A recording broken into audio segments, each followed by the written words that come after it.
background. Rob joined the company in 2012 and took over the reins in 2015.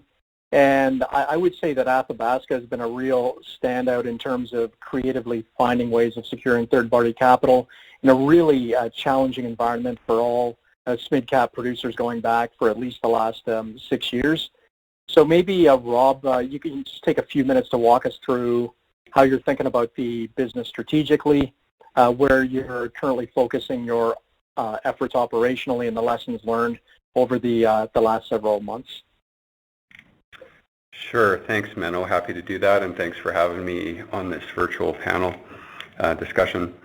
At Athabasca, we're pretty uniquely positioned with our portfolio. We are definitely an oil-weighted producer and intermediate in size, and what we view as a complementary asset base. So, of course, we have our light oil assets in west central Alberta, and that includes a Montney play at Placid, and we just brought some wells on there actually, and I can talk about that in a bit. And then in Kaybob, we have a joint venture in the Duvernay that has been pretty exciting as of recent with some really good well results. In addition to that, we have our thermal assets, and those are SAGD producing properties, and our I guess flagship property is our Leismer asset. That's our best quality, highest production producing asset. And we also have a property at Hanging Stone that we actually shut in during this COVID crisis. It just didn't make sense to continue producing it, and frankly, we had a turnaround to do anyways. And that's our asset base. So it really is a low decline, long life reserve asset base, and the light oil assets provide us with short-term cycle growth opportunities, and thermal oil, of course, is a long life reserve base. In terms of priorities and how we're thinking about it strategically, I would break it into short, medium, and long term. Short term, obviously, is responding to the price impact as a result of COVID, and our focus is on managing liquidity. So at the end of May, we have a cash position of about $335 million, and that is $180 million of unrestricted cash and $155 million of restricted cash. That's been a priority for us. We entered the year in a strong position, and really glad we did, because while no one predicted COVID, it certainly has been helpful to us to have a strong liquidity position. And then secondly is just making sure we run our business at least break-even prices. So at today's price of $40 WTI roughly, and differentials where they are, $8 to $10, I'll call it, on heavies, we're essentially at our operating break-even, and so it's not investing capital, but making sure that we're not bleeding money out of the business. So that's short term. Medium term, we're looking to maintain our production base. Hopefully with some recovery, we can see some line of sight to that. And then the second thing, and I'm sure you'll ask me about it, Menno, is refinancing our term debt, which is comes due in February of 2022, and that obviously has to be a priority for us. And then longer term, we want to get back to our drive to free cash flow. In 2019, we did produce free cash flow. That was a big transition year for us. We produced $15 million of free cash, and we were looking to continue that.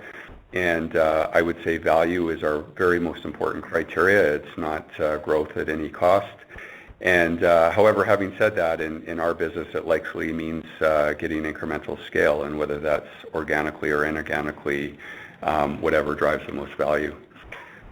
You asked about learnings during this COVID crisis. I would say there's been a few for sure. As a small company, we have to be very mindful of our sensitivity to the risk on pricing, particularly oil price, and in our case, the WCS differential. And I think we had a heightened awareness of that, obviously, with our portfolio, and the fact that we were preserving liquidity because of the uncertainty in pipeline egress in the short term out of Canada. But this crisis has proven that to be critical. Second thing is, I think we have to be a quick responder, and we were very nimble. We acted quickly You mentioned some of our ways to attract capital. We did another royalty deal. We cut our capital completely program, and we could do that because of our low decline asset base, and we're not having to respond to big declines. And also thoughtful decisions. We decided to shut in Hanging Stone, and that was not a small decision for a SAGD asset. And then I guess just lastly, I would say having some levers is important, and you don't always want to pull the levers, but having things that you can do in a crisis is creatively is really important. So I guess I'll just stop there, and hopefully that answered your opening question.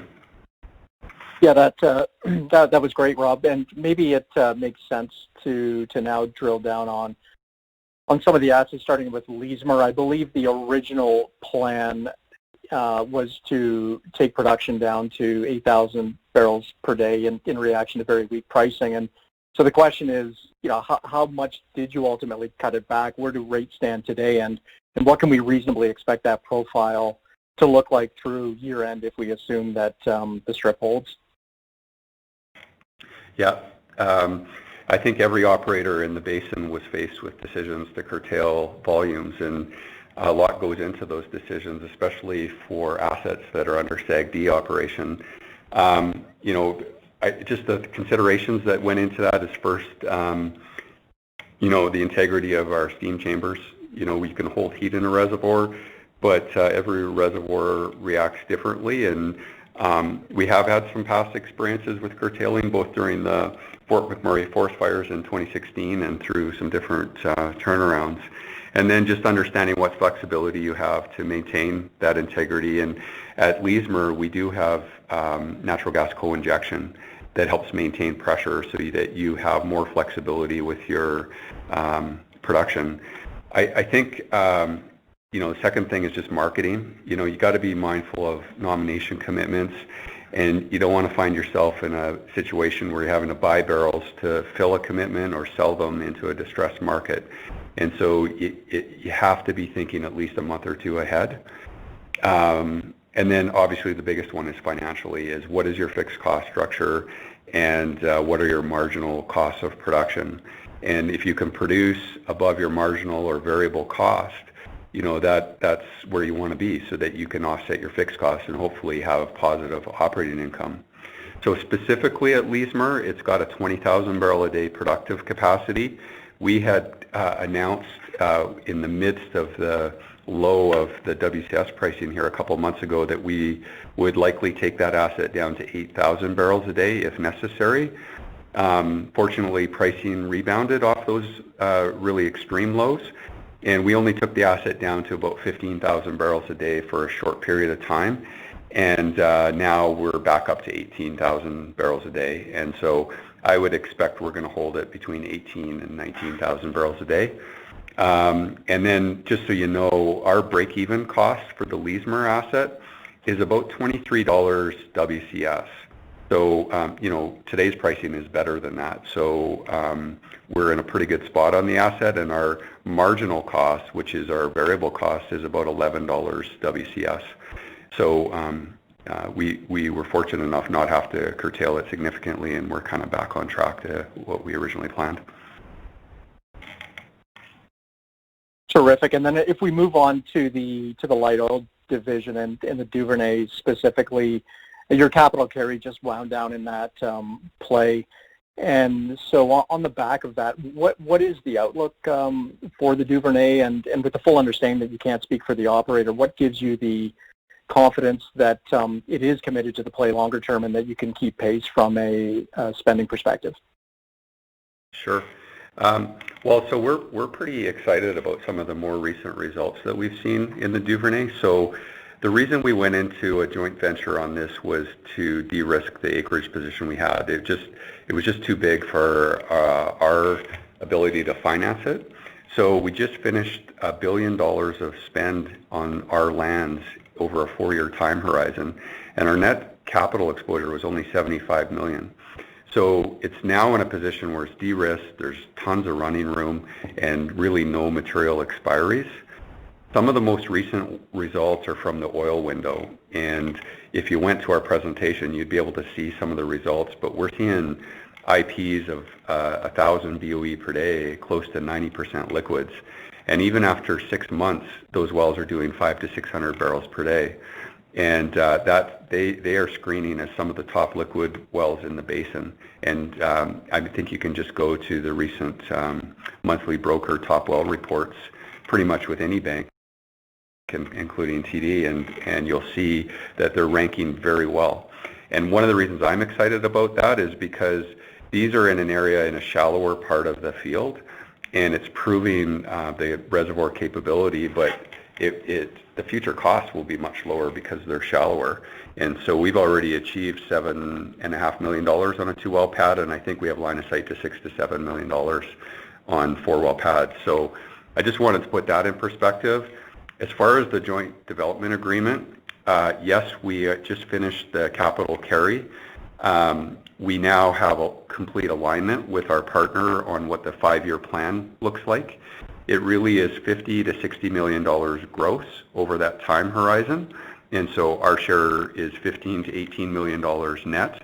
That is something that certainly is within our capability, and at the current production, it's self-funding, that capital level.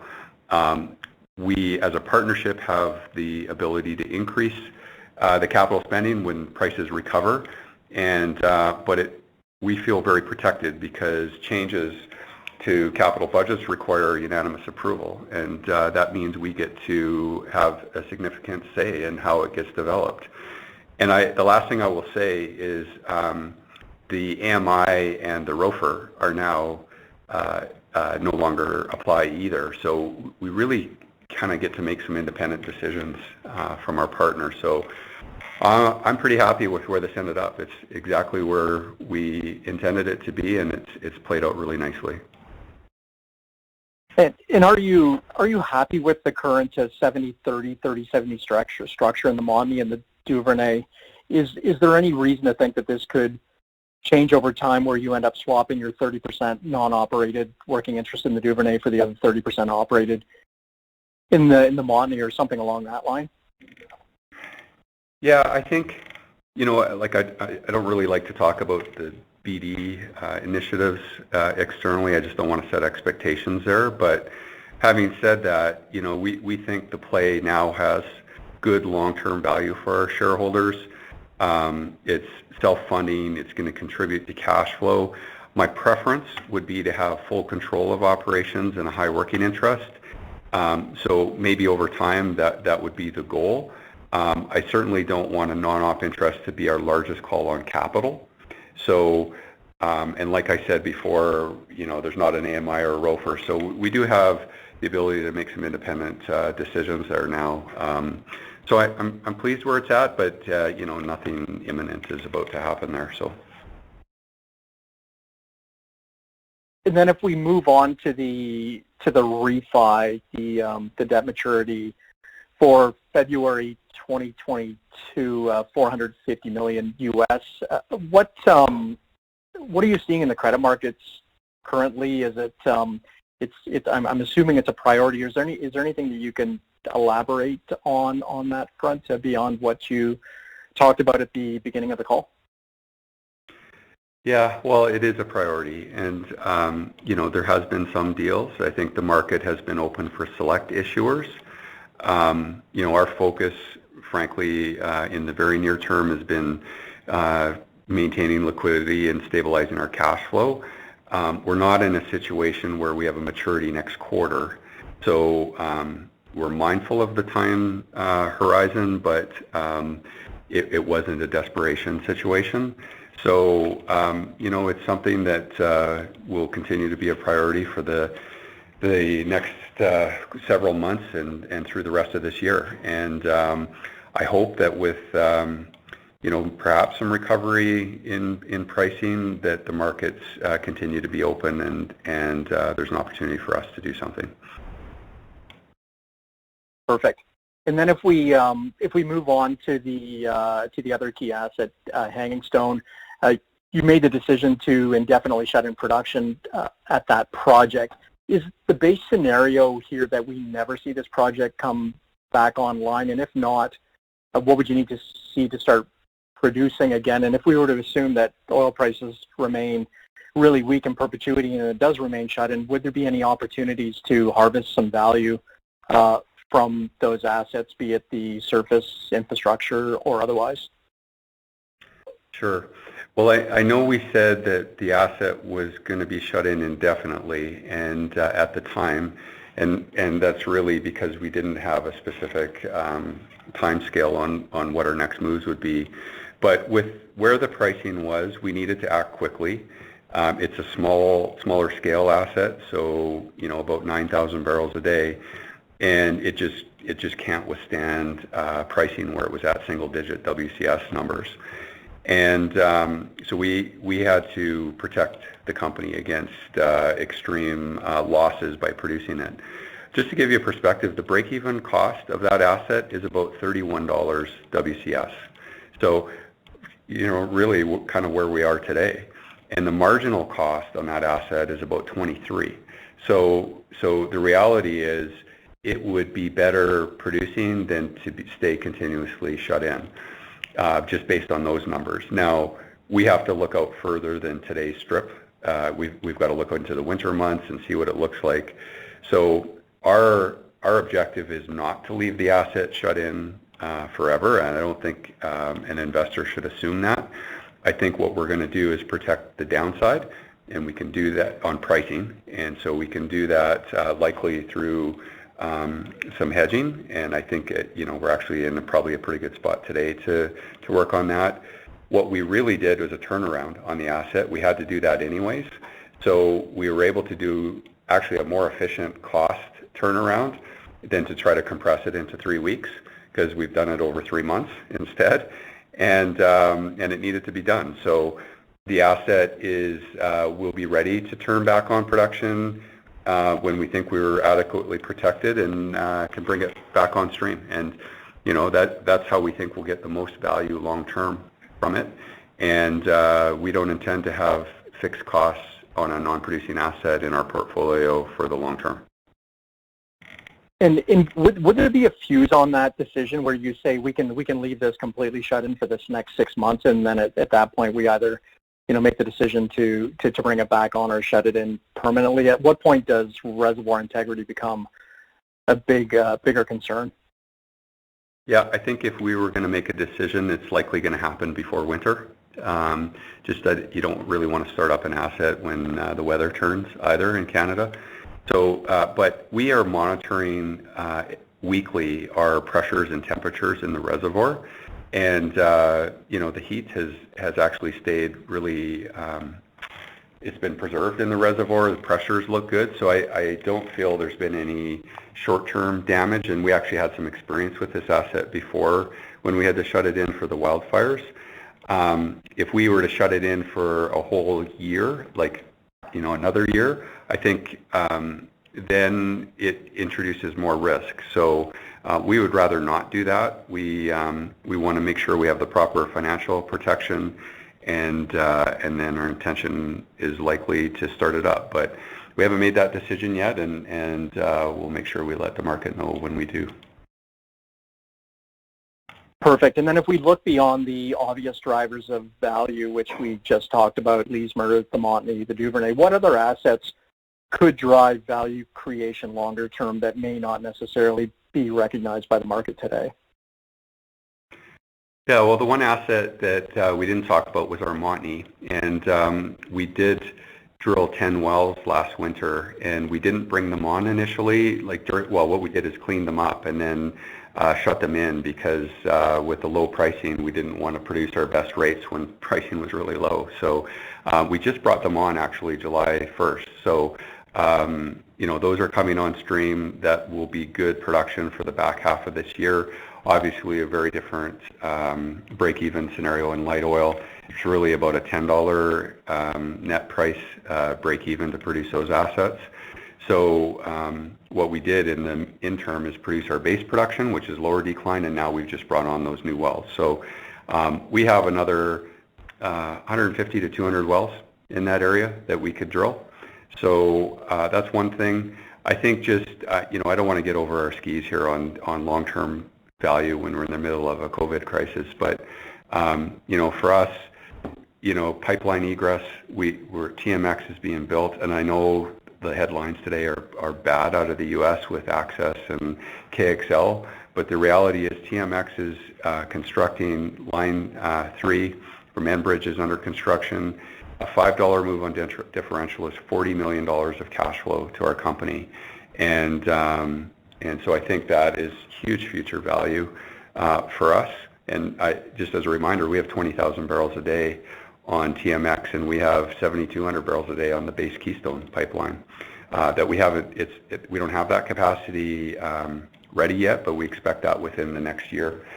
And then we have a pretty deep portfolio of assets. Corner is oil sands asset that's offsets Leismer, and the reservoir quality is better than Leismer, in our opinion, and our reserve evaluator's opinion. It's right on the pipeline, right away. It's fully delineated. It's got a 40,000 barrel a day regulatory approval. So feel pretty good about the asset mix. It's just we've got to get through this pricing crisis, and it feels like it's starting to get a little more constructive, but we need to be patient, and we're going to be quite conservative and prudent until things rebound. Terrific.